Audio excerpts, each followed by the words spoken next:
Hi everyone, welcome to फिक्र academy. आज की इस वीडियो में हम बात करने वाले हैं नवोदय विद्यालय समिति के लैब अटेंडेंट प्रीवियस ईयर के पेपर की।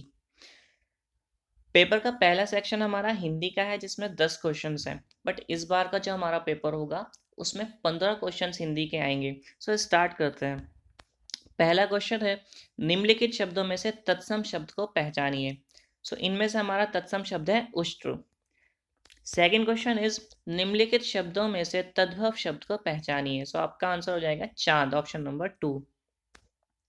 थर्ड क्वेश्चन है, सरोवर में कमल खिले हैं, रेखांकित शब्द का पर्यायवाची शब्द बताइए। सो कमल का पर्यायवाची इन ऑप्शंस में से है राजीव। नेक्स्ट क्वेश्चन है, कौन सा शब्द घर का पर्यायवाची नहीं है। तो देखिए, सदन, निकेतन और आवास ये तीनों घर के ही पर्यायवाची होते हैं। सिर्फ सुधाकर ऐसा है जो घर का पर्यायवाची नहीं है। सूर्योदय शब्द का विलोम बताइए। सूर्योदय का विलोम हो जाएगा आपका सूर्यास्त। नेक्स्ट क्वेश्चन है, मोहन ने मोहक मुस्कान से अपनी माँ का दिल मोह लिया। प्रस्तुत पंक्ति में कौन सा अलंकार है। सो देखिए, बहुत सारे शब्द माँ से शुरू हो रहे हैं ना, मोहन, मोहक, मुस्कान और माँ और मोह। ठीक है। सो इस तरीके का जब होता है तो हमारा अनुप्रास अलंकार होता है।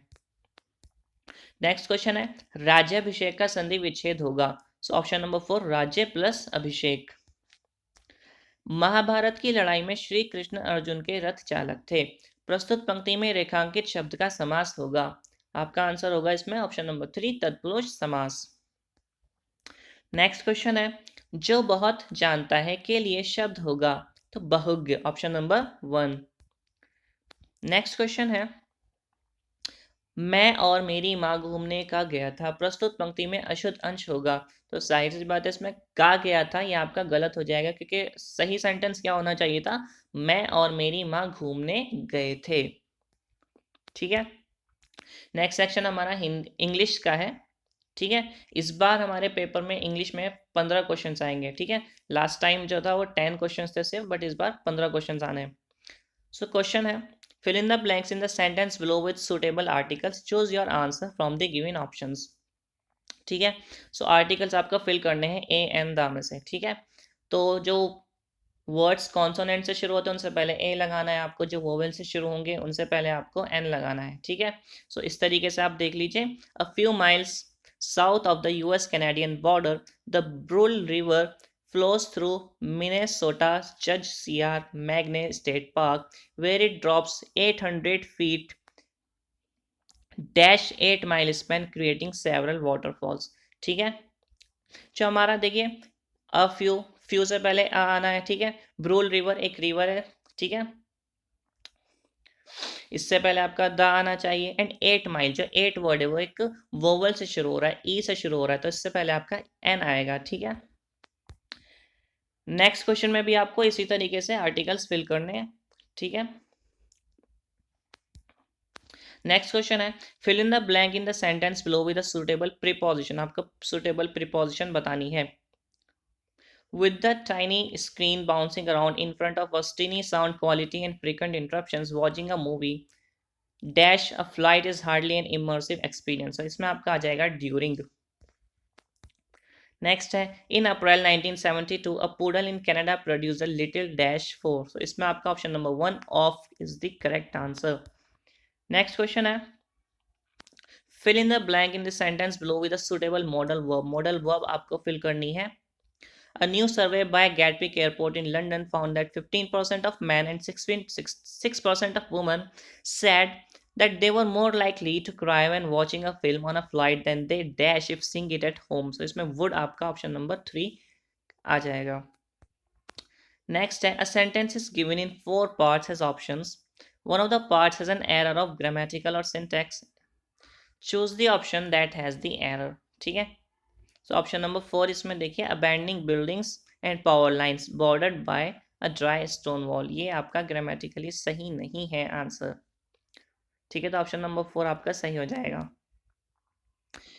नेक्स्ट है, in the sentences given below choose the one where the pronoun is used correctly.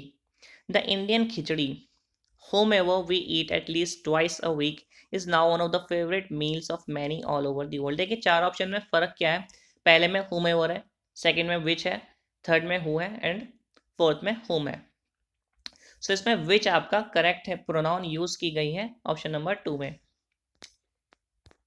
Next है I am looking for someone dash can water my garden while I go on holiday. So I am looking for someone who can water my garden while I go on holiday, option number 3 who. Next है from the options given below fill in the blank with the correct adjective. Ashutosh has come up with some dash new ideas to save the earth from being polluted. इसमें आपका answer हो जाएगा creative, option number 3।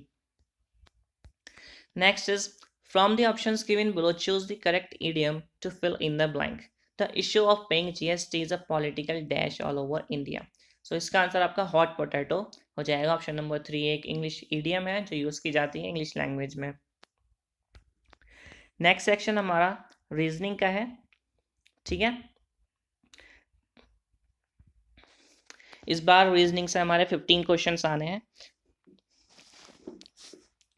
सो reasoning का हमारा पहला question है select the option that is related to the third term in the same way as the second term is related to the first term. So birds जिस तरीके से wing से related है, इसी तरीके से जो फिश है वो फिन से रिलेटेड है हमारा। नेक्स्ट है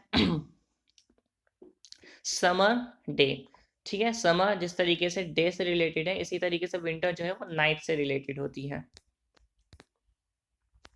next is in a row of girls, Nanda is 8th from the left and Chanda is 19th from the right. When Nanda and Chanda interchange their positions, Chanda becomes 23rd from the right. How many girls are there in the row? तो देखिए Nanda 8th है from the left, यानी कि उसके left में अभी 7 girls हैं, ठीक है। लेफ्ट में 7 गर्ल्स हैं। अब जब ये दोनों अपनी पोजीशंस इंटरचेंज करते हैं, यानी कि चंदा नंदा की जगह पर आती है, तो अब चंदा के लेफ्ट में 7 गर्ल्स हो गई एंड अब चंदा 23rd है राइट से। इसका मतलब उसके राइट में 22 गर्ल्स हैं, ठीक है। लेफ्ट में 7, राइट में 22, 22 + 7 29 हो गए और एक चंदा खुद है, ठीक है, तो 30 हो गया। तो टोटल गर्ल्स कितनी हो गई? 30। नेक्स्ट देखिए फर्स्ट टर्म और सेकंड टर्म में क्या रिलेशन है, जी से एच हो जाएगा, आई से जे, यानी कि एक लेटर बाद का, GHIJKLMM, ठीक है। इसी तरीके से हमें क्या करना है, पी से करना है क्यू, आर से एस, टी से यू, वी से डब्ल्यू, ऑप्शन नंबर 2 करेक्ट हो जाएगा। नेक्स्ट इज देखिए इसमें देखिए जो पहली टर्म है हमारी 9637, आप इसमें फर्स्ट डिजिट यानी कि 9 और फोर्थ डिजिट यानी कि 7 दोनों की मल्टीप्लाई करके देखिए 9 × 7 बनता है 63, यानी कि बीच वाले जो दो नंबर दिए हुए हैं 63, 9 × 7 63। इसी तरीके से सेकेंड टर्म में देखिए 6 × 8 48, बीच वाले नंबर बन जाता है ना। इसी तरीके से थर्ड टर्म में देखिए 5 × 8 40 बन गया, है ना। अब हमें ऑप्शंस में से इसी तरीके का एक नंबर ढूंढना है जिसमें पहली डिजिट और फोर्थ डिजिट को मल्टीप्लाई करने के बाद बीच वाला नंबर बन रहा है। तो देखिए ऑप्शन नंबर 2 8 × 7 जो कि होता है 56। नेक्स्ट क्वेश्चन बहुत ही सिंपल है, 12:30। ये आपको सिंपल रेशियो वाला क्वेश्चन है, जिस तरीके से 12:30 है इसी तरीके से 16 कितना होना चाहिए 40। Next is the difference between the place values of 4 and 2 in the number. एक नंबर दिया हुआ है, इसमें 4 की प्लेस वैल्यू कितनी है 40,000, है ना, एंड 2 की प्लेस वैल्यू है 2। सो 40,000 - 2 जो कि हो जाएगा आपका ऑप्शन नंबर 2 39,998। नेक्स्ट क्वेश्चन है question number 28, select the option that is different from the remaining 3 option, यानी कि ऑड वन आउट आपको करना है। तो ऑप्शन नंबर 4 चीज, टी कॉफी लेमोनेड एंड चीज में आपका चीज ही ऑड है। Select the option that is different from the remaining 3 options. देखिए इस तरीके के क्वेश्चन में आपको क्या करना है, आपको A to Z पूरी मतलब अल्फ़ाबेट लिखनी है, सारे लेटर्स लिखने हैं, देन उनकी नंबरिंग करनी है। आपको पैटर्न देखना है किस तरीके से ये ऑप्शंस दिए गए हैं, ठीक है। ऑप्शन जब आप देखेंगे तो 3 ऑप्शंस में यानी कि सेकंड, थर्ड और फोर्थ में एक ही पैटर्न फॉलो हो रहा है, जबकि फर्स्ट में एक अलग पैटर्न फॉलो हो रहा है। तो ऑप्शन नंबर 1 आपका इसमें करेक्ट हो जाएगा। नेक्स्ट क्वेश्चन है question number 30। Ayaan is Rihaan's mother sisters fathers only son how is Ayaan related to Rihaan. तो इसमें आपका हो जाएगा option number 1 uncle. Question number 31 आपको दो स्टेटमेंट्स दिए गए हैं, all socks are shoes, some shoes are black, and conclusion दिए गए हैं दो, some shoes are socks, no socks is black. So हमें बताना है कि ये जो स्टेटमेंट्स हैं इनमें से कौन सा कंक्लूजन ड्रॉ किया जा सकता है, पहला या दूसरा या दोनों। ठीक है, सो इससे सिर्फ पहला कंक्लूजन ड्रॉ किया जा सकता है, दूसरा नहीं किया जा सकता। सो option number 1 only conclusion 1 can be drawn. Next question है, आपको एक एड्रेस दिया गया है, ठीक है, एंड आपको उस ऑप्शन पर मार्क करना है जो बिल्कुल यही एड्रेस जिस ऑप्शन में हो। ठीक है, मतलब कि आपको बिल्कुल सेम देखना है कौन से ऑप्शन में बिल्कुल सेम यही रिप्रोड्यूस किया गया है एड्रेस, बाकी सब में कुछ ना कुछ चेंज होगा। सो ऑप्शन नंबर देखिए ये 3, ठीक है, बिल्कुल एग्जैक्ट यही रिप्रोडक्शन है इस एड्रेस की। नेक्स्ट क्वेश्चन है, some equations given below are solved on the basis of a certain system, on the same basis find out the correct answer from among the 4 options for the unsolved equation.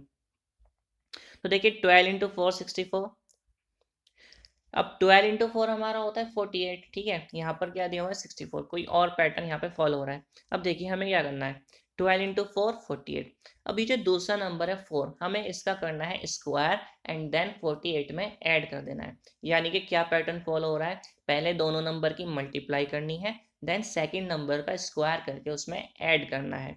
ठीक है, सो 48 plus 16 जो कि हो जाएगा 64। Second में देखिए 14 into 5, 14 into 5 कितना होगा 70, देन सेकेंड नंबर यानी कि 5 का स्क्वायर करना है 25, 70 और 25 हो जाएगा हमारा 95। अब आते हैं हमारे अनसॉल्व इक्वेशन पे, 16 इंटू 7 ये कितना होता है 112। ठीक, अब आपको 7 का स्क्वायर करके 112 में ऐड करना है। सो 7 का स्क्वायर होता है 49, 49 प्लस 112 ये हो जाएगा आपका 161, option number 2। Next is arrange the given words in a logical sequence from smallest to biggest. ठीक है, आपको इन वर्ड्स को स्मॉलेस्ट से बिगेस्ट तक में अरेंज करना है। सो इनमें से सबसे छोटा कौन सा है गिवन में से, कप, देन है आपका मग, देन आपका jug, then bucket and then drum. So option number 1 जो है वो आपका इसमें करेक्ट आंसर हो जाएगा। If in a certain code language print is written as 34825 and true is written as 5479, then how will tenure be written in that language? तो देखिए print से आप देखिए, प्रिंट से आपको क्या बदलेगा, टी लास्ट में आ रहा है और इसके कोड के लास्ट में क्या आ रहा है 5, तो टी की जगह हमारा आना चाहिए 5। ठीक है, ट्रू से देखिए ई की जगह क्या आ रहा है 9 है ना, तो ई की जगह हमारा आना चाहिए 9। ठीक है, सो ऑप्शन नंबर 2 और 4 तो ऐसे ही कट जाते हैं, बचे 1 और 3 में से। ठीक है, 1 और 3 में से देखना है। अब देखिए ट्रू में से यू की जगह देखिए, यू की जगह क्या आ रहा है 7। ठीक है, सो ऑप्शन में देखिए टेन्योर के लिए यू की जगह क्या आ रहा है 7, तो ऑप्शन नंबर 3 ही हमारा करेक्ट बचता है यहाँ पर सिर्फ। सो ऑप्शन नंबर 3 यहाँ पर हमारा राइट आंसर हो जाएगा। नेक्स्ट जो सेक्शन है वो है क्वांटिटेटिव एप्टीट्यूड का, जिससे इस बार कोई क्वेश्चन नहीं आना है। ठीक है, लास्ट टाइम ये सेक्शन था पेपर में बट इस बार एक भी क्वेश्चन इससे नहीं आएगा। सो ये हमें करने की ज़रूरत नहीं है अगर हम लैब अटेंडेंट के पेपर की तैयारी कर रहे हैं। ठीक है, आगे हमारे 2 सेक्शन बचते हैं, general knowledge and subject knowledge, यानी कि जो साइंस से रिलेटेड क्वेश्चंस होंगे जो हम नेक्स्ट वीडियो में करेंगे। इस वीडियो के लिए इतना ही, थैंक यू फॉर वॉचिंग।